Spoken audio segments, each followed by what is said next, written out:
आप भाई चंद्रशेखर को जिताकर दिल्ली के पार्लियामेंट में भेजेंगे, जैसे आप लोगों ने इटावा से सब श्री काशी राम जी को पार्लियामेंट में भेजा था। लेकिन साथियों, लेकिन मनुवादी लोग जो लंबे समय से काबज होकर बैठे हैं, वो हर तरह का हथ कंडा पड़ाएंगे, शाम दाम दंड भेद के तौर तरीके बरत कर वो इनको रोकने का यत्न करेंगे। लेकिन हम अपनी नालायकी को दूर करके, लायकी पैदा करके उनको पार्लियामेंट में भेजना है। मैं आप सभी का धन्यवाद करता हूँ। जय भीम, जय काशी राम। बहुत बहुत स्वागत आदरणीय मानवर कांसीराम साहब के सगे भाई दरबारा सिंह जी का।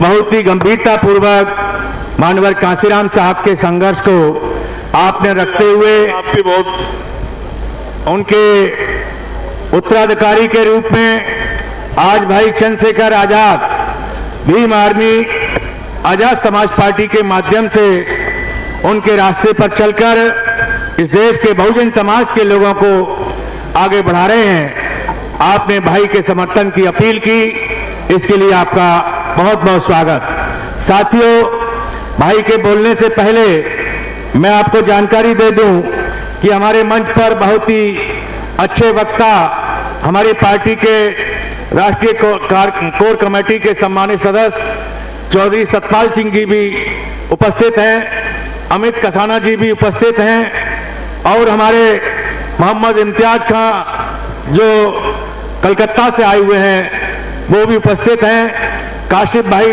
झारखंड से आए हुए हैं वो भी उपस्थित हैं। इसी प्रकार हमारे सभी बहुत ही सीनियर साथी उपस्थित हैं, उनको अवसर नहीं मिल पाया, इसके लिए मैं क्षमा प्रार्थी हूँ। आज हमारे बीच में इस लोकसभा सीट को तैयार करने में हमारे पाल समाज के साथी एलपी सिंह पाल जी, मान सिंह पाल जी, डॉक्टर वीरेंद्र पाल जी, वेगराज पाल जी, ओमजीत पाल जी, महेंद्र पाल जी, निहाल सिंह पाल जी, चंद्र पाल जी, ये सभी साथी दिन रात मेहनत कर रहे हैं, इनका भी मैं इस मंच से सम्मान करता हूं। अब मैं अनुरोध कर रहा हूं हमारे आज के कार्यक्रम के मुख्य अतिथि, हमारे भीम आर्मी संगठन के संस्थापक, आजाद समाज पार्टी के राष्ट्रीय अध्यक्ष और इस लोकसभा के बहुत ही लोकप्रिय प्रत्याशी, ऐसे प्रत्याशी जिनके नाम से बच्चा बच्चा वाकिफ है, जिनको पूरा लोकसभा क्षेत्र ही नहीं पूरा भारत इस उम्मीद से देख रहा है कि ये नौजवान संघर्षशील नेता लाठियां खाकर, गोलियां खाकर भी हम लोगों की लड़ाई लड़ रहा है।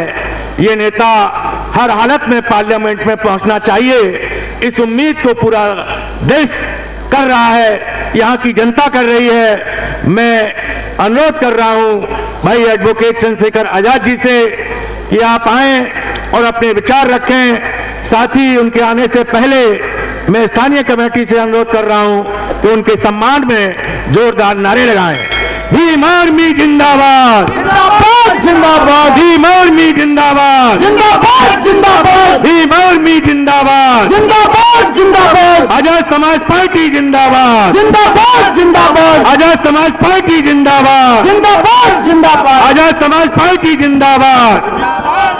भाई चंद्रशेखर आजाद संघर्ष करो, भाई चंद्रशेखर आजाद संघर्ष करो, भाई चंद्रशेखर आजाद संघर्ष करो।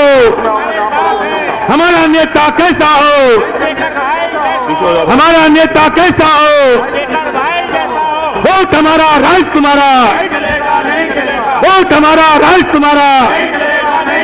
85 पर 15 का राज, 85 पर 15 का राज। दलित मुसलमान करो विचार, दलित मुसलमान करो विचार, दलित मुसलमान करो विचार। दलित पिछड़ा जागेगा, जोन लुटेरा भागेगा। दलित पिछड़ा जागेगा, दलित पिछड़ा जागेगा। पार्लियामेंट से आई आवाज, भाई चंद्रशेखर संभालो राज। पार्लियामेंट से आई आवाज, पार्लियामेंट से आई आवाज। भाई चंद्रशेखर आजाद जिंदाबाद जिंदाबाद, भाई चंद्रशेखर आजाद जिंदाबाद जिंदाबाद। आए हम सबके बहुत ही प्रिय लोकप्रिय नेता, आज के कार्यक्रम के मुख्य अतिथि आदरणीय भाई चंद्रशेखर आजाद जी, आपके लिए लगातार 4-5 घंटे से दूर दराज से आए हुए सभी लोग इंतजार कर रहे हैं। आपसे चाहते हैं कि आप इनका भला करें, इनको न्याय दें, इनको मान सम्मान व स्वाभिमान का जीवन दें। बड़ी उम्मीद के साथ आपका इंतजार कर रहे हैं। मैं अनुरोध कर रहा हूं कि आप आए और अपने ख्यालात हम सबके समक्ष रखें। आदरणीय भाई चंद्रशेखर जी, बहुत बहुत धन्यवाद सुनील कुमार चित्तौड़ जी। मैं अपनी बात को शुरू करने से पहले अपने साथियों से कहूंगा कि मीडिया का काम मीडिया को करने दें। आपको मैंने बहुत जिम्मेदारी काम दी, आप उस काम को करें, मीडिया को डिस्टर्ब ना करें। वो बेचारे अपना काम कर रहे हैं और जो साथी बैठ सकते हैं वो बैठ जाएं।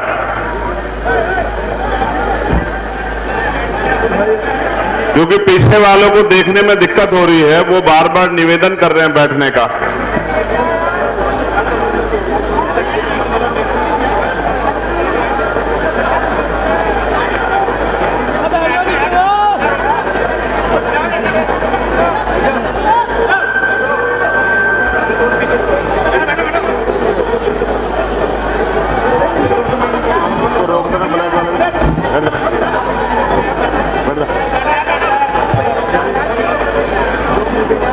मैं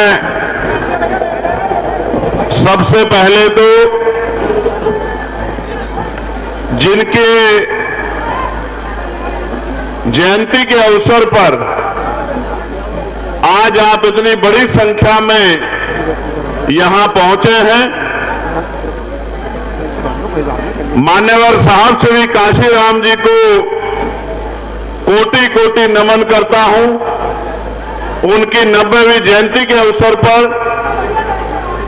फिर उनके साथ साथ आजाद समाज पार्टी काशीराम के 4थे स्थापना दिवस की भी सभी सामान्य कार्यकर्ता से लेकर चोटी के नेताओं को भी बहुत बहुत बधाई देता हूं। आप सबको आजाद समाज पार्टी के 4थे स्थापना दिवस की बहुत बहुत बधाई।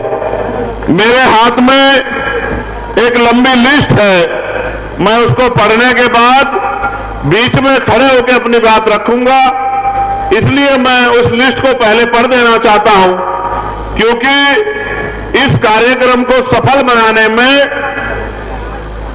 भीम आर्मी, आजाद समाज पार्टी और बहुजन समाज के कार्यकर्ता ने बहुत मेहनत की है।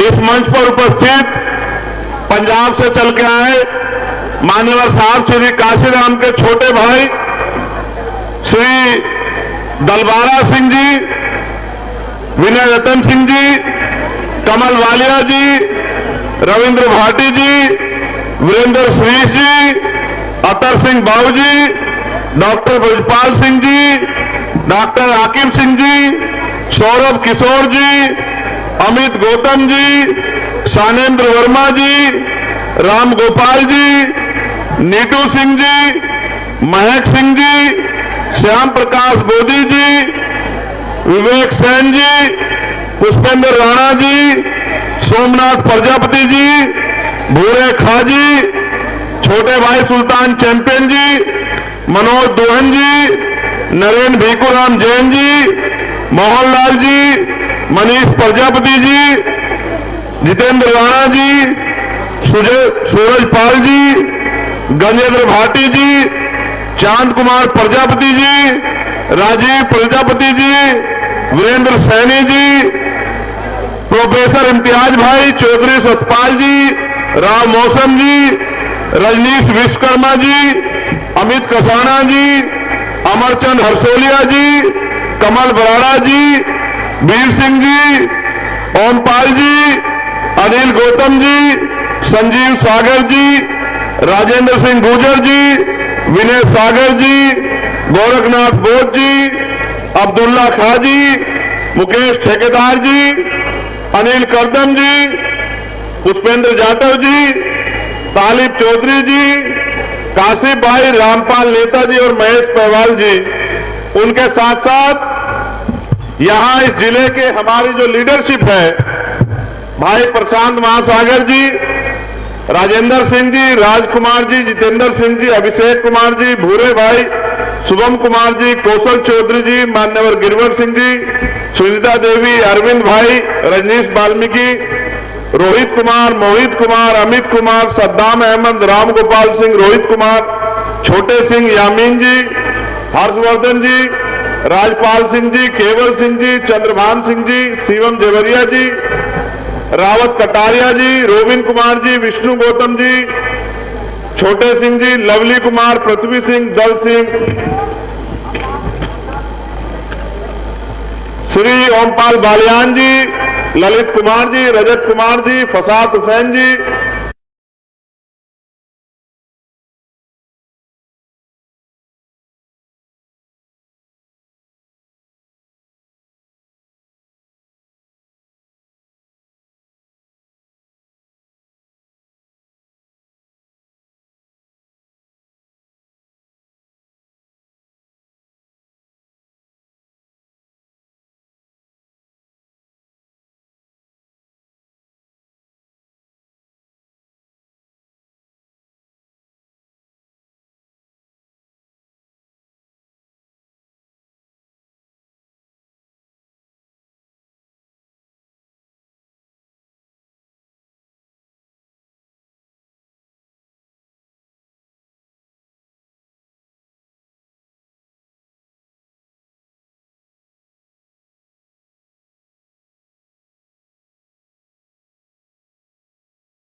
के बीच संघर्ष कर रहे थे। जब मान्यवर संघर्ष कर रहे थे, काश एक किताब दी पढ़ने के लिए, और मान्यवर काशीराम साहब ने बाबा साहब के विचारों को जाना, और उन विचारों के जानने के बाद उन्होंने क्लास 1 की नौकरी को लात मार दी। आज हमारे लोग नौकरियों के पीछे भागे फिरते हैं। मान्यवर काशीराम साहब ने नौकरी को लात मारते हुए कहा कि बाबा साहब अंबेडकर हमें मालिक बनाना चाहते थे, हम आज भी इस देश में नौकर बन रहे हैं। नौकर चाहे क्लास 1 का हो या चतुर्थ श्रेणी का और क्लास का हो, नौकर नौकर होता है। मैं इस देश में नौकर नहीं रहूंगा, मैं बहुजन समाज को शासक बनाने का काम करूंगा, उनकी गुलामी की बेड़ियां तोड़ने का काम करूंगा। आप महसूस करो, जिन्होंने आज उनके परिवार से हमारे मुखिया के रूप में मान्यवर दलबारा सिंह जी हमारे बीच हैं। मैं जब जब पंजाब जाता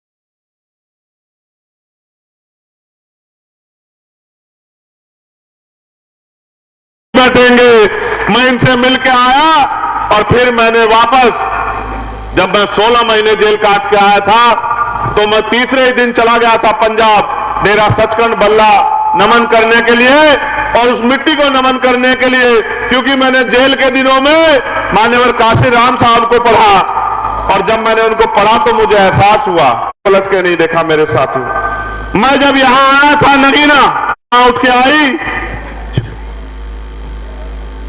एक कि जब मैं गोरखपुर लड़ने गया था तो मुख्यमंत्री को बताने के लिए गया, देख देंगे तुम्हारा मुकाबला चंद्रशेखर आजाद से होगा, इस बात को याद रखना। जब कांटा निकलता है चाहे छोटा हो या बड़ा, घाव जरूर करता है। घाव तो है, घाव तो है। आरएसएस भारतीय जनता पार्टी ताकत दी, सबसे पहले हिम्मत दी और यहां से हमारी पुरानी नेता को एमपी बना के लोकसभा में भेजा, मगर जिन लोगों ने लोकसभा में भेजा उनके हिस्से में कुछ भी नहीं आया। आज भी ओमपाल जी जिक्र कर रहे थे कि भाई नगीना के लोग, बिजनौर के लोग ये कहते हैं कि हम तो सबको ताकत देते हैं, लेकिन कोई हमारे बारे में नहीं सोचता, कोई हमारे बारे में नहीं सोचता। मैं आपको विश्वास दिला के कहता हूं कि जिस तरह से मां की सेवा की जाती है, इस तरह से मैं नगीना, लोकसभा और बिजनौर जिले के लोगों की सेवा करने का काम करूंगा। मेरी बात को आप याद रखना। क्या कोई, मेरे भाइयों, मेरी माताओं बहनों, बताओ, क्या कोई व्यक्ति अपनी मां को परेशान छोड़ता है? क्या दुख के समय में, परेशानी के समय में मां से मुंह मोड़ता है? तो जब कोई बेटा नहीं मोड़ता तो चंद्रशेखर आजाद नगीना से मुंह मोड़ने वाला नहीं है। मेरी बात को आप याद रखना। मिट्टी का कर्ज इस तरह चुकाऊंगा जिस तरह मां के दूध का कर्ज चुकाया जाता है। मेरी बात को आप लोग याद रखना। कभी आपको अकेला छोड़ के नहीं जाऊंगा। मुझे बहुत सारी बातें आपसे कहनी है।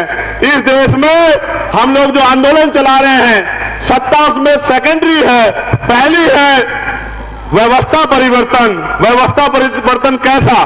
इस देश में जाति के आधार पर गैर बराबरी है, ऊंच नीच है, जाति के आधार पर शोषण होता है।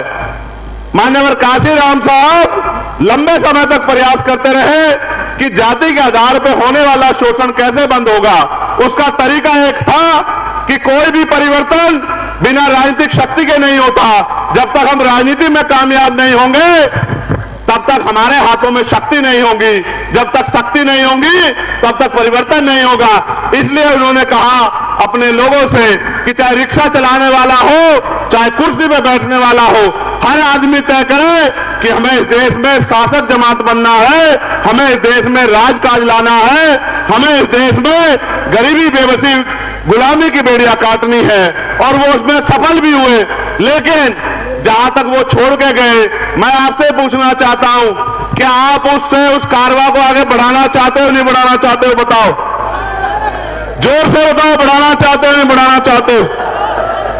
क्या जो काशीराम साहब के नेतृत्व में आंदोलन के जरिए जो मिल गया, क्या वो काफी है या अभी भी परेशानियां आपकी जिंदगियों में है? बताओ, है या नहीं है? बताओ। अगर परेशानियां हैं तो उनका हल करना पड़ेगा, नहीं करना पड़ेगा? कितने लोग चाहते हैं हल हो? बताओ। तो फिर मेरी इस बात पे गौर करो। एक कहानी सुना रहा हूं, समझ आएगी। एक बार मान्यवर काशीराम साहब अपने साथियों के साथ एक रास्ते से गुजर रहे थे। जब वो इस रास्ते से गुजरे, उन्होंने रास्ते में देखा कि छोटे छोटे एक पालतू जानवर के बच्चे उस गड्ढे में पड़े हुए। वो जोर जोर से रो रहे थे। उनमें एक पिल्ला था, एक छोटा बच्चा जानवर का, पशु का, जो बहुत तेजी तेजी से रो रहा था और उस गड्ढे से निकलने का प्रयास कर रहा था। मान्यवर काशीराम साहब कुछ समय रुके और फिर उस छोटे से पशु के बच्चे को गड्ढे से बाहर निकाल दिया। उस गड्ढे में 4-5 बच्चे और थे। काशीराम साहब ने उनको नहीं निकाला और आगे चले गए। जब शाम के समय ठहरे तो उनके साथ चलने वाले लोगों ने कहा कि साहब, हमने आपसे एक बात पूछनी है। उन्होंने कहा, पूछो। कि आज हमने देखा कि आप रास्ते से आ रहे थे बराबर में गड्ढे में कुछ बच्चे पड़े हुए थे, छोटे छोटे बच्चे। आपने उनमें से एक बच्चे को निकाला, बाकी को वहीं छोड़ दिया। आपने ऐसा क्यों किया और बच्चों को क्यों नहीं निकाला? गौर करना। साहब ने कहा कि उनमें से एक बच्चा उसमें घुटन महसूस कर रहा था, वो उस जिंदगी से निकलना चाहता था, उसने प्रयास किया, मैंने उसकी आवाज सुनी, इसलिए मैंने उसको बाहर निकाल दिया। वो जो बाकी लोग हैं वो उसी गड्ढे को अपना घर समझ रहे हैं, उसी जिंदगी को अपनी जिंदगी समझ रहे हैं, उसी में खुश हैं। इसलिए जब वो उसमें खुश हैं, अगर मैं उनको निकालने का प्रयास करूंगा तो वो फिर गड्ढे में कूद जाएंगे। जब वो गड्ढे में कूद जाएंगे तो फिर मैं उनको क्यों निकालूं? जब तक मैं संदेश के तौर पे कह रहा हूं, उन्होंने कहा कि जिस दिन भी इनमें से कोई निकलने का प्रयास करेगा, कोई और काशीराम साहब आके इनको इस गड्ढे से निकाल देगा।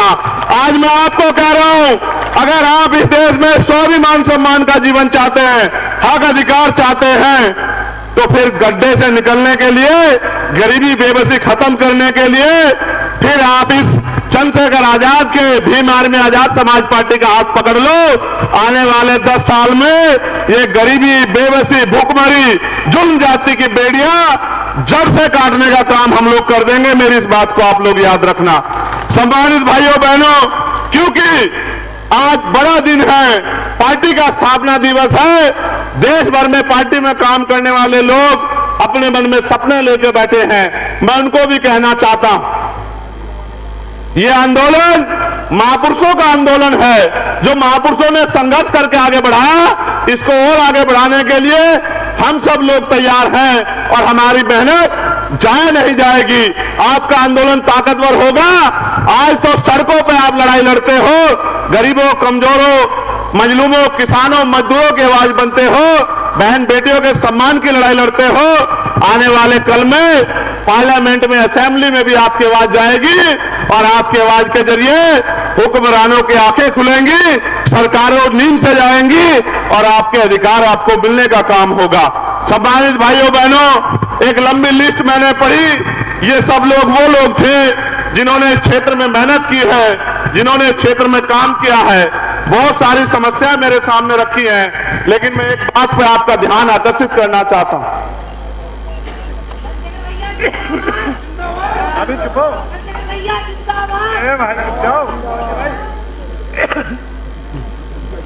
इस देश में दलितों, पिछड़ों, आदिवासियों, मुसलमानों, सिखों, जैन, बुद्धिस्टों के साथ जो हिंसा होती है, वो हिंसा कोई जरूरी हिंसा नहीं है, उसके पीछे एक साजिश है। इस बात को आपको समझना पड़ेगा। वो हिंसा इसलिए होती है कि अगर हिंसा में आप लोग नहीं उलझोगे, अगर आपका समय उसमें खराब नहीं होगा, तो आप अपने हक अधिकारों के बारे में सोचोगे, अपनी तरक्की के बारे में सोचोगे, स्कूल कॉलेजों के बारे में सोचोगे, रोजगारों के बारे में सोचोगे। और जब आप हिंसा में उलझे रहोगे तो फिर आपका ज्यादा समय उसमें लग जाएगा। जानबूझ के दंगे भी कराए जाते हैं, जानबूझ के ऐसे कानून भी बनाए जाते हैं, जानबूझ के हमारी मूर्तियों को भी तोड़ा जाता है, जानबूझ के बहन बेटियों का अपमान भी किया जाता है, जानबूझ के हमारे लोगों की हत्या भी की जाती है, क्योंकि हम इसमें उलझे रहे। जिस दिन हम लोग इससे उलझना बंद करके, क्योंकि अगर आपके जिंदगी में जुल्म जाति खत्म हो जाएगी तो आपकी जिंदगी में सुख शांति आएगी। जब सुख शांति आएगी तो आपको अपने अधिकारों की जानकारी होगी। जब आपको अपने अधिकारों की जानकारी होगी, फिर आप अपने अधिकारों को लेने के लिए संघर्ष करोगे। इसलिए मैं समझता हूं इस षड्यंत्र को हमें समझना है और मानव मानव एक समाज का एक समान के नारे को हमें आगे बढ़ाना, मानवता की बात करनी है। और जिनके पास आजादी के बाद आज तक भी हक अधिकार नहीं है, जिनके पास पक्के मकान नहीं है, जिनके पास सुख सुविधाएं नहीं है, जिनके पास पहनने के लिए अच्छे कपड़े नहीं है, जिनके पास रोजगार नहीं है, जिनके पास नौकरी नहीं है, जिनके पास जमीन नहीं है, जिनके पास उद्योग नहीं है, जिनके पास पीने के लिए साफ पानी भी नहीं है, उनकी आवाज बनने का काम भी हमें इस आंदोलन के माध्यम से करना है। हम जो यहां करना चाहते हैं, एक बार आप उस पर गौर कर लो यहां खो की समस्या है, यहां बाढ़ की समस्या है, यहां हॉस्पिटल की समस्या है। मेरे एक साथी थे सलीम सिद्दीकी, जब उनकी जान चली गई हार्ट अटैक से, तो उनके परिवार के लोगों ने मुझसे कहा कि चंद्रशेखर भाई, अगर यहां अच्छा हॉस्पिटल होता तो सलीम भाई जिंदा होते।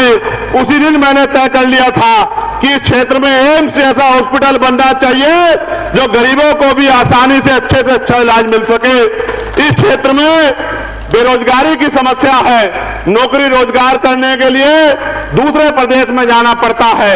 मैं आपको विश्वास दिला कहता हूं कि हम लोग पहले दिन से इस बात पर लगेंगे कि यहां इंडस्ट्रियल एरिया लग के यहां के नौजवानों को रोजगार मिलने का काम हो, उनकी जेब में पैसा आए, उनके मां बाप की जिंदगी बदले, उनके घरों की जिंदगी बदले। जो पढ़े लिखे नौजवान हैं उनको बेरोजगारी भत्ता दिलाने का काम हम लोग करेंगे। जो सफाई कर्मचारी हमारे भाई हैं उनकी ठेकेदारी की नौकरी को पक्की नौकरी दिलाने के लिए पहले दिन से हम लोग जो है पार्लियामेंट में अपनी आवाज को उठाने का काम करेंगे। बैकलॉग जो खाली है उस बैकलॉग को भरवाने का काम करेंगे।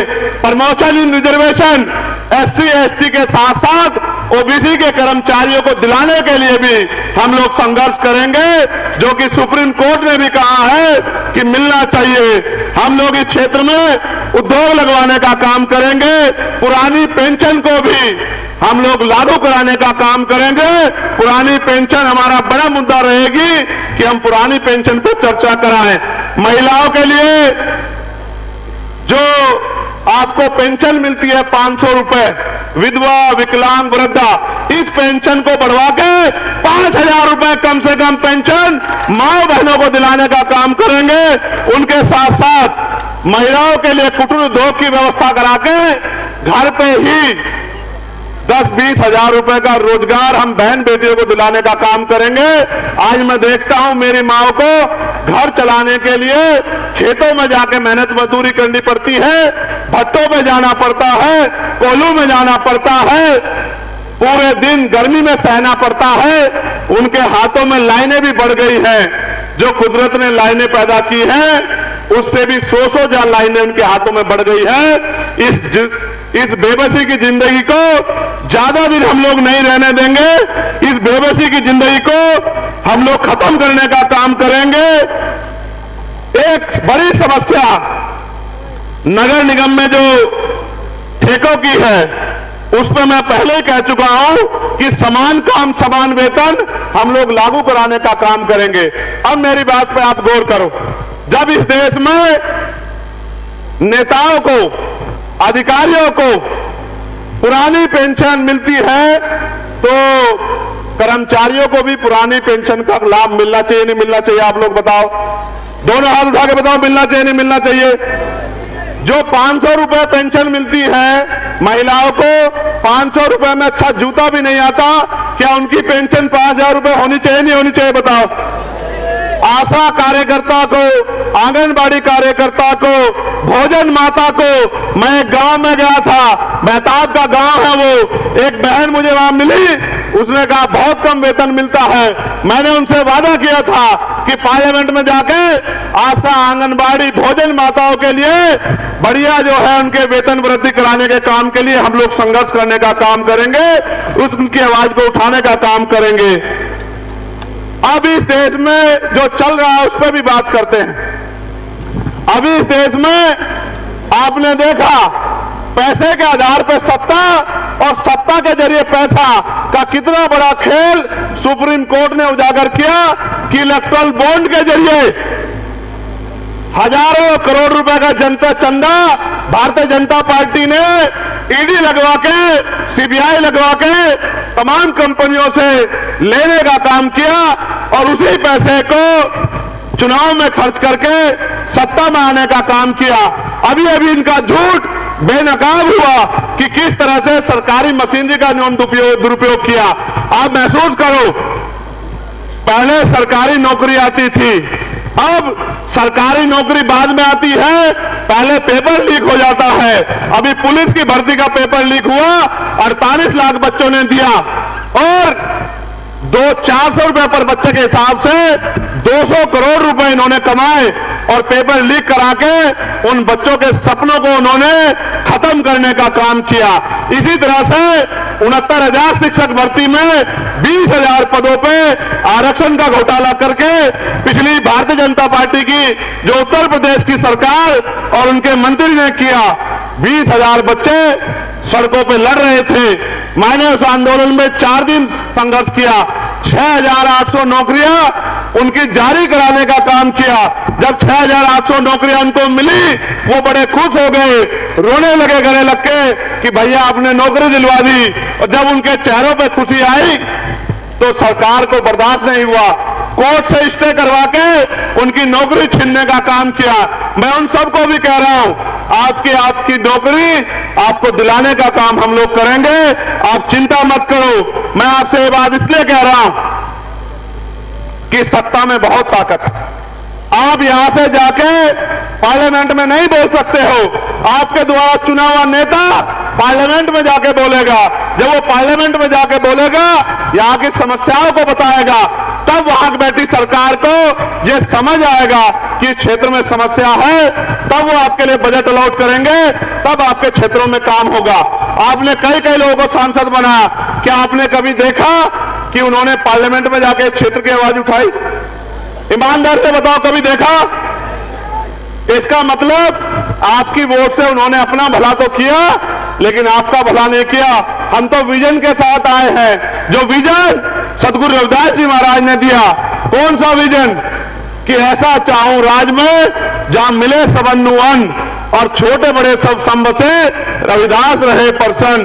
कि राज ऐसा होना चाहिए जहां कोई छोटा बड़ा ना हो, जहां कोई ऊंच नीच ना हो, जहां कोई भेदभाव ना हो, जहां किसी बहन बेटी का अपमान ना हो, किसी को खाने के लिए अन्न की दिक्कत ना हो, तन ढकने के लिए कपड़े की दिक्कत ना हो, सर ढकने के लिए छत की दिक्कत ना हो, पीने के लिए साफ पानी की दिक्कत ना हो, किसी बहन बेटी का अपमान ना हो, किसी की हत्या ना हो, सब लोग खुशहाल हो। उस राज को नाम दिया बेगमपुरा राज। बेगम का मतलब होता है बिना गम का राज। बिना गम का राज आए, इसलिए हम लोग संघर्ष कर रहे हैं कि हर एक व्यक्ति खुशहाल हो। उसी राज को बाबा साहब अंबेडकर संविधान में लिख के गए हैं कि देश में कोई भी छोटा बड़ा नहीं होगा, किसी के साथ ऊंच नीच भेदभाव नहीं होगा। इसलिए भारतीय संविधान को आज बचाने की जरूरत है। अभी भारतीय जनता पार्टी के एक नेता ने बयान दिया, भाई पानी दे रहे, बयान यह था कि हमें 400 सीटें दे दो, हम संविधान को बदल देंगे। मैं इस धरती से कहना चाहता हूं नगीना की प्रधानमंत्री जी को की तरफ इशारा करते हुए, उनको समझाते हुए, पूरी आरएसएस, पूरी भारतीय जनता पार्टी जितने जोर है लगा लो, जितने जोर है लगा लो। संविधान बदलना तो बहुत दूर की बात है। संविधान की तरफ अगर आंख उठा के भी देखी तो इतिहास नहीं, भूगोल भी बदल के रख देंगे। मेरी बात को आप याद रखना।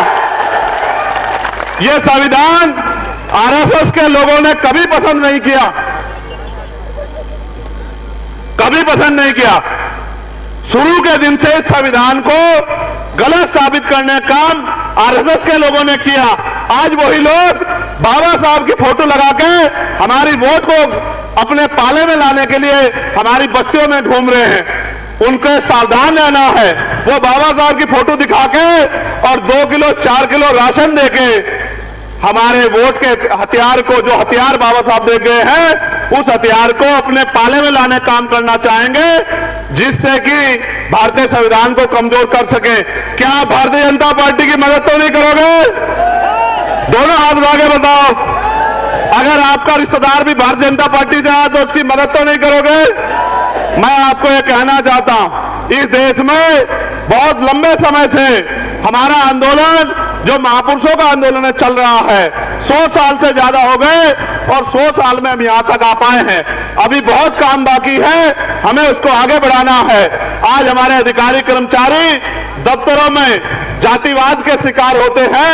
कल ही मैंने एक दरोगा का वीडियो देखा जो कह रहा था कि मेरे साथ मेरा अपमान हो रहा है, मुझे जातिगत शोषण सहना पड़ रहा है।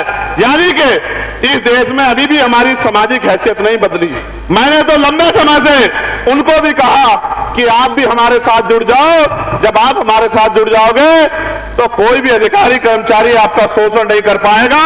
आज फिर मैं कह रहा हूं SC ST OBC के कर्मचारियों से कि वो जल्दी से हमारे सामाजिक आंदोलन का हिस्सा बन जाए। आपकी तरफ भी हम किसी को आंख उठाने नहीं देंगे, आपके हितों की रक्षा करेंगे। आप ये जानते हैं मैंने हमेशा लड़ाई लड़ी। 16 महीने जेल काटने के बाद जब दिल्ली में गुरुगढ़ ढाया गया तो हमने 66 दिन जेल काटी। फिर जब NRC का आंदोलन हुआ, NRC में सरकार द्वारा जो जुल्म किया जा सकता था उन्होंने किया। फिर हमने जेल काटी और पूरे देश में घूम घूम के साइन बाग बना के लोगों को लड़ने के लिए तैयार किया।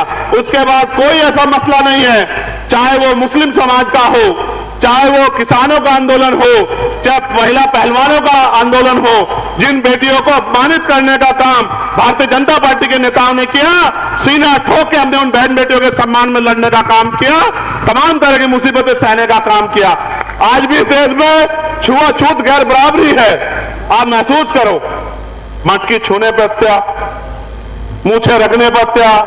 अभी आगरा में घोड़ी पे बैठने के आगरा राजधानी है हमारी, हमारे प्रदेश के अध्यक्ष वहीं से आते हैं। उसी आगरा में घोड़ी पे बैठने को लेके शेड्यूल कास्ट के लोगों को अपमानित किया गया। उसके साथ साथ अभी मध्य प्रदेश में शिव मंदिर जाने के लिए वाल्मीकि समाज के लोगों को अपमानित करने का काम इन्हीं भारतीय जनता पार्टी के नेताओं ने किया। ये होते कौन है इस देश में?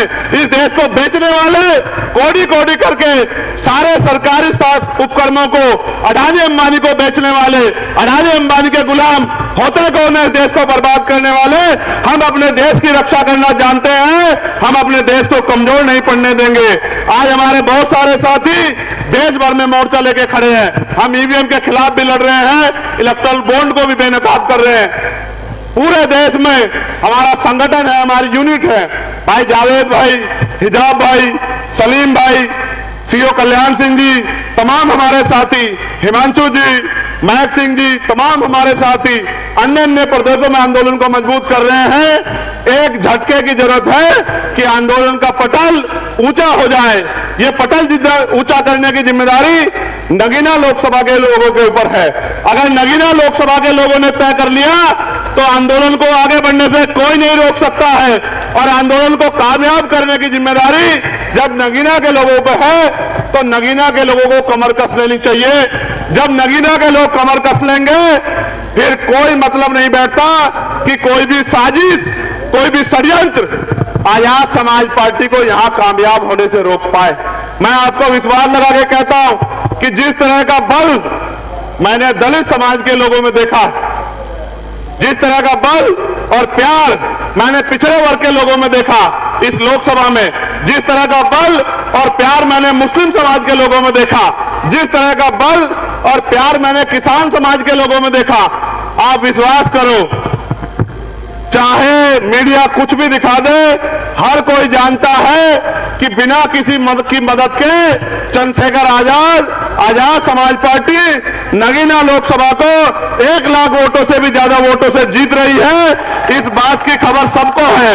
यहाँ की इंटेलिजेंस की रिपोर्ट देखो, यहाँ की दूसरी पार्टी की रिपोर्ट देखो, सबकी रिपोर्ट ये कह रही है कि चंद्रशेखर आजाद अकेला नहीं लड़ रहा है, उसका पूरा दलित, पिछड़ा, मुसलमान, किसान समाज, उसकी बहनें माएं, उसके नौजवान भाई, उसके बुजुर्ग पगड़ी की बात समझ के इस चुनाव को लड़ रहे हैं। उनको कोई भी षड्यंत्र नहीं रोक पाएगा। लेकिन जैसा मैं जानता हूं कि लंबे समय तक इन्होंने षड्यंत्र के दम पे हमारे ऊपर राज किया है। हो सकता है कि ये कोई जातिगत झगड़ा करा दे, हो सकता है ये भाइयों में फूट पैदा करके राजकाज में आने की कोशिश करें, हो सकता है ये पैसे के आधार पे, क्यों जब इतना मोटा मोटा चड्डा कंपनियों से लेके ये सत्ता में बैठे हैं तो हो सकता है पैसे के आधार पे आपकी वोटों को खरीदने का काम करें। क्या आप अपनी वोट को बेचने का काम तो नहीं करोगे? दोनों हाथ उठा के बताओ, बेचने का काम तो नहीं करोगे? क्या आप यहां पैसे देके लाए गए लोग हैं, अपने दिल से आए? जरा हाथ उठा के बताओ। क्या आप चाहते हैं कि चंद्रशेखर आजाद को यहां इज्जत और ताकत मिले? बताइए। तो आप क्या मेहनत करने के लिए तैयार हैं? क्या आप आजाद समाज पार्टी को पहली कामयाबी नगीना में दिलाने के लिए तैयार हैं?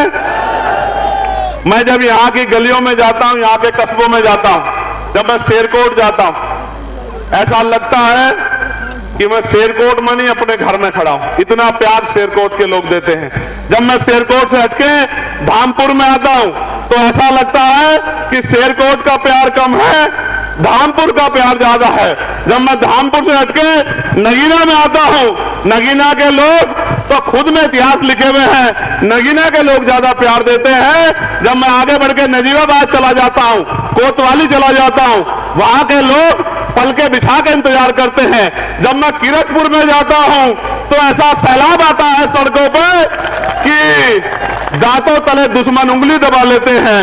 जब मैं निकल के जाता हूं सिहोरा में, सहसपुर में, जब मैं जाता हूं नीरू में, जब मैं जाता हूं आपके बराबर में यहां नूरपुर में, तो ऐसा महसूस करता हूं कि इनसे मेरा खून का रिश्ता है। जिनसे मैं मिला भी नहीं कभी, वो भी आगे निकल के आके कहता है कि चंद्रशेखर भाई वोट नहीं खून भी देके आपको ताकत देने का काम करेंगे।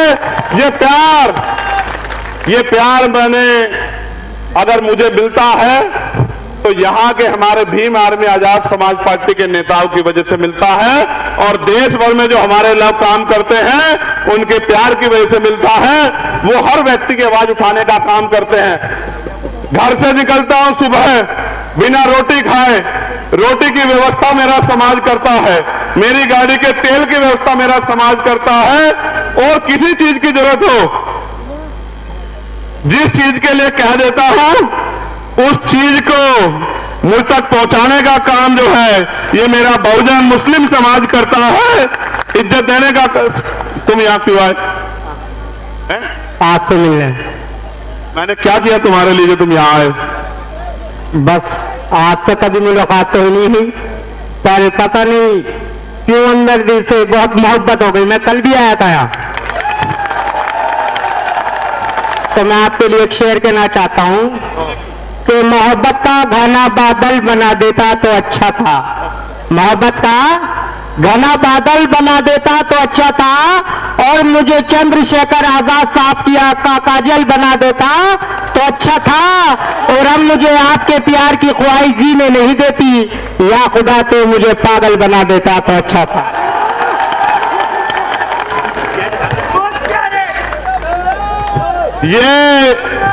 ये अकेला नहीं है, ये अकेला नहीं है। मैं जब इस लोकसभा में जाता हूं तो मैं दीवानगी की हद देखता हूं, दीवानगी की हद। आप बैठ जाओ, इसको देखने के लिए खड़े होने की जरूरत नहीं है, इसको देखने के लिए मैंने इसको ऊंची कुर्सी में बिठा दिया, देख लो। मैं जब जाता हूं इस लोकसभा में, ऐसे ऐसे प्यार करने वाले लोग मिलते हैं, मैं सोच नहीं सकता। मगर मैं आपसे कुछ कहना चाहता हूं, आप इजाजत दोगे तो कहूं? आप शांत हो जाओ तभी कह पाऊंगा, जब आप लोग शांत हो जाओ। इधर के लोग जो खड़े हो गए, ये वाले लोग बैठेंगे तभी कहूंगा, बीच वाले लोग जब तक ये नहीं बैठेंगे नहीं कहूंगा। बिल्कुल बैठ जाओ, जल्दी बैठो।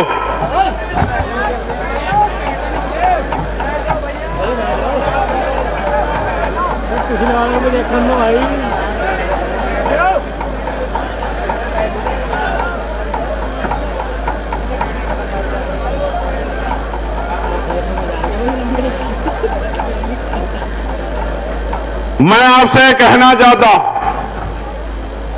मैं जब गांव में जाता हूं, अपने लोगों के हालात देखता हूं,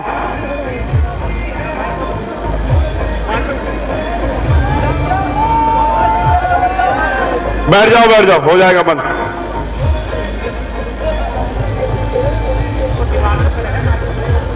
बंद हो जाएगा, चिंता मत करो।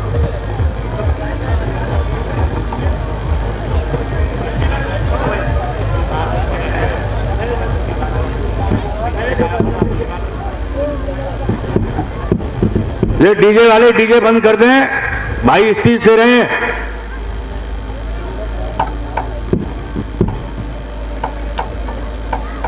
तो मैं तो देश भर में जाता हूं और मैं महसूस करता हूं कि जिनको बाबा साहब अंबेडकर वोट की ताकत दे गए थे अपने 4 बच्चों की कुर्बानी से,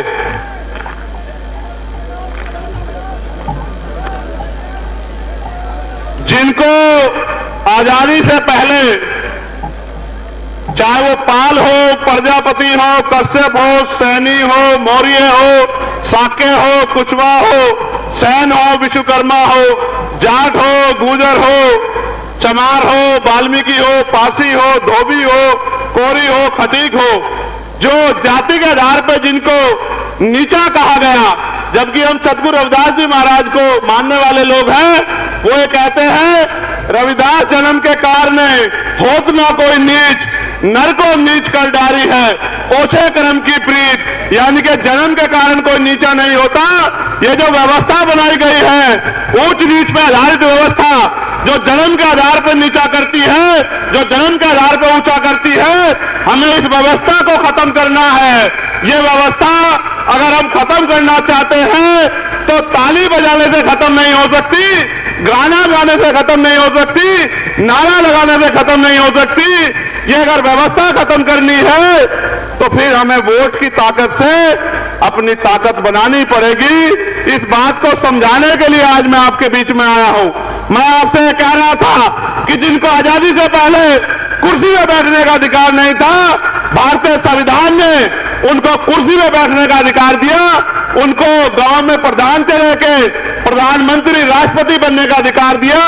जिन महिलाओं को पैरों की जूती समझा जाता था, उन महिलाओं को अगर पंडित जवाहरलाल नेहरू की बेटी भी देश में प्राइम मिनिस्टर बनी तो बाबा साहब अंबेडकर के संविधान की वजह से बनी। ये ताकत जो है संविधान ने पैदा की है। आज 70 साल की इस आजादी में हम बहुत कुछ आगे बढ़ पाए थे, लेकिन दुश्मन ने फिर से हमारी आजादी छीनने के लिए तैयारी कर ली है। हमें भी तैयारी कर लेनी चाहिए कि हम अपनी आजादी को बचा के रखें। उस आजादी को बचाने के लिए, क्योंकि क्रांति खून मांगती है, कोई भी क्रांति बिना खून के नहीं होती, और खून देने के लिए लड़ना नहीं पड़ता। लोकतंत्र में, राजतंत्र में तो राजा महाराजा राज करते थे, तलवार के दम पर राज होता था। लोकतंत्र में तो वोट के दम पर राज होता है। क्या आप चाहते हो कि आपका भी राज आए? दोनों हाथ उठा के बताओ अगर आप चाहते हो राज आना चाहिए। तो क्या आप राज लाने के लिए संघर्ष करने के लिए तैयार हो? आप चाहते हो जाति के आधार पर ऊंच नीच बंद हो? आप चाहते हो देश में जिस तरह से मुस्लिम समाज के लोग, जैन समाज के लोग, सिख समाज के लोग, बौद्ध धर्म के लोग धार्मिक अत्याचार का उनके साथ हो रहा है, उनके साथ अन्याय हो रहा है, आप चाहते हो उनको न्याय मिले? क्या आप उनकी आवाज बनने का काम करोगे? क्या आप बहुजन समाज में भाईचारा पैदा करके अपनी ताकत बनाने का काम करोगे? क्या आप घर से निकल के संघर्ष करने का काम करोगे? क्या आप महापुरुषों के अधूरे सपने को पूरा करने का काम करोगे? अगर आप इसके लिए तैयार हो तो आज मैं आपसे ये बस एक ही बात कहना चाहता हूं कि इस तरह से मुट्ठी तानो। अगर हम एकजुट रहेंगे तो हमें कोई भी रोक नहीं सकता, लेकिन अगर हमने अपनी एक भी वोट को बांट दिया तो फिर दुश्मन कामयाब हो जाएगा। इसलिए मैं आपसे कहना चाहता हूं कि इस तरह मुट्ठीबंद रहना। मैं नौजवानों से कह रहा हूं, अपना गांव तैयार करके बराबर के गांव में जाना और उस गांव को तैयार करना। मैं बुजुर्गों से कह रहा हूं, अपने गांव को तैयार करके बराबर के गांव में जाना। मैं बहनों माताओं से कह रहा हूं, अपने के घर के समझाने का काम करना और पूरी नगीना लोकसभा को मेरे साथ मिलकर तैयार कराने का काम करना, जिससे कि मान्यवर काशीराम साहब का सामाजिक परिवर्तन, आर्थिक मुक्ति का आंदोलन कामयाब हो और इस देश में बहुजन समाज के लोग हुक्मरान बने। जितनी उनकी संख्या है उतनी उनकी हिस्सेदारी मिले, जितने उनके साधन हैं उतने उनके साधन उन तक पहुंचे, और पढ़ लिख के जो नौकरी व्यवस्था, राज व्यवस्था, जो आर्थिक ताकत उनको मिलनी है वो ताकत मिलने का काम भी हो। आप यहां आए, इतने लंबे समय तक गर्मी को सहन किया, लंबे समय तक यहां आप डटे रहे, आपने इतना प्यार सहयोग दिया। कल से फिर से मैं आपके बीच में गांव-गांव जाके समाज को तैयार करने का काम करूंगा। क्या आप लोग तैयार हो चुके हो या अपने गांव में आने की जरूरत पड़ेगी? आप अपने गांव को संभाल लोगे ना? मैं दूसरे गांव में जाके काम कर लूं ना? मैं इन कस्बों शहरों में काम कर लूं ना? अगर आपसे कोई पूछने आए तो क्या कहोगे? क्या कहोगे? जोर से बताओ। क्या कहोगे? जोर से बताओ। आपका चुनाव निशान क्या है? क्या है आपका चुनाव निशान? आपको कोई रोक तो नहीं पाएगा। बहुत अच्छे। मैं अपनी मां बहनों का पुनः धन्यवाद करता हूं, पुलिस के साथियों का, मीडिया के साथियों का धन्यवाद करता हूं, और ललित कुमार जी, तेजपाल जी, पिंटू जी, मसीउल्लाह जी, जगबीर सिंह जी, रविराज जी, आबिद भाई, भाई, राहुल कुमार, पुष्पेंद्र कुमार, दिनेश कुमार, हरीशचंद भगत जी, पुखराज भाई, फैलसुख भाई जमा, ज्ञान भाई, हरिराम बोध जी, पिंटू भाई, विकास कुमार सूर्यवंशी, नवीन भारती, शिवम कुमार, शैलजा बहन जी, अनुज कुमार, धर्मेंद्र कुमार जी, उखड़ चौधरी, आरिफ भाई, विपिन कुमार, बलराज सिंह, भीम सिंह, तेजपाल जी, हंसराज जी, संजीव कुमार जी, अवधेश कुमार जी, कपिल जसराम, इन सब का मैं धन्यवाद करता हूं। और आज भाई सलीम जी जो नजीबाबाद से हैं वो पार्टी ज्वाइन कर रहे हैं, मैं उनका भी बहुत बहुत धन्यवाद। भाई जावेद इदरीसी जी जो कोतवाली देहात से हैं वो पार्टी ज्वाइन कर रहे हैं, उनका भी धन्यवाद करता हूं। भाई आदिल सैफ साहब वो भी पार्टी ज्वाइन कर रहे हैं, उनका भी धन्यवाद करता हूं। इरशाद भाई जो हिंदूपुर से हैं उनका भी धन्यवाद करता हूं। और अरविंद सेलवान वाल्मीकि जी जो पत्रकार हैं, बीजेपी छोड़ के एसपी ज्वाइन कर रहे हैं, उनका भी धन्यवाद करता हूं। अनुराग वाल्मीकि जी, आशु चंडालिया वाल्मीकि जी, इनको भी मैं धन्यवाद करता हूं। और यहां जो मेहनत कर रहे हैं भाई कौशल भाई और तमाम वो साथी जो यहां पर, मैं धन्यवाद करता हूं।